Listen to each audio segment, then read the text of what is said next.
Sorry.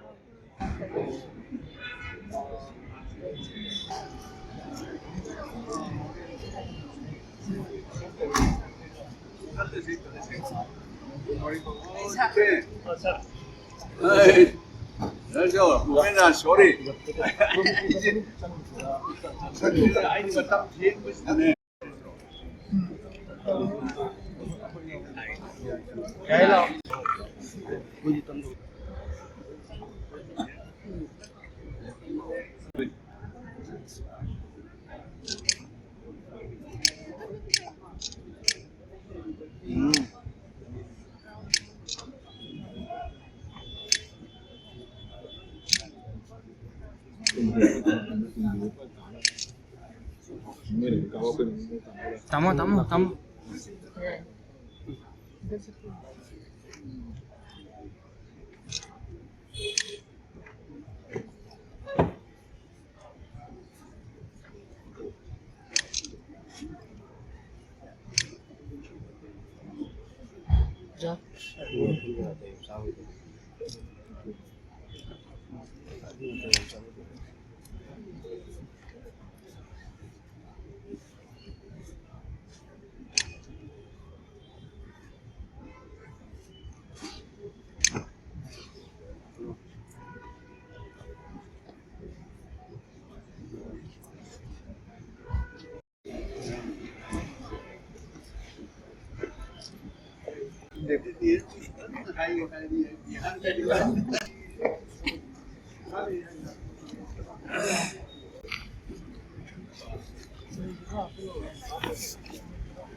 Koi Manipur Pradesh Congress Committee na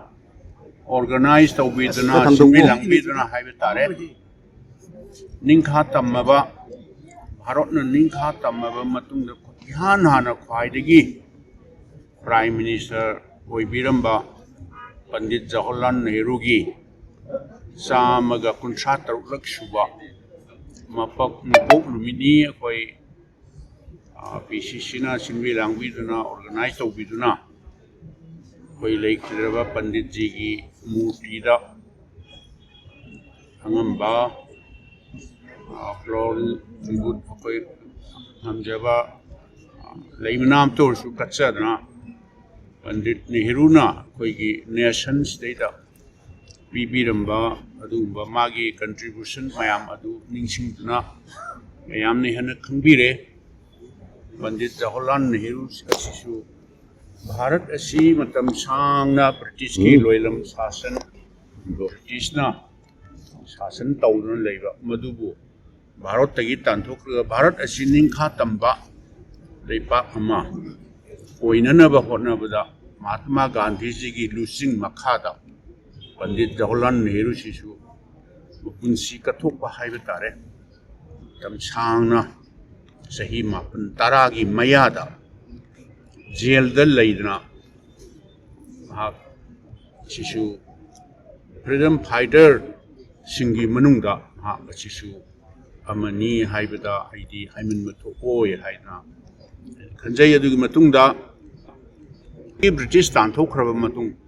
15 August 1947 da Bharat asi ningkha tamba leipak ama oiraba matamda Pandit Jawaharlal Nehru bu ihan hana Bharat ki Prime Minister oina khanbirna mahakna matam sangna haibitare jikti mahasi matam one of the longest serving Prime Minister haibitare oina tawbiramba du mahakna Prime Minister oiringai matamda pibiramba contribution mayam duni akoina ningsingjariba adugi mathakta mahak ase mahakna hingiyei matamda angangsing haiba tare maruoina angangsing si yamna luna khanjaba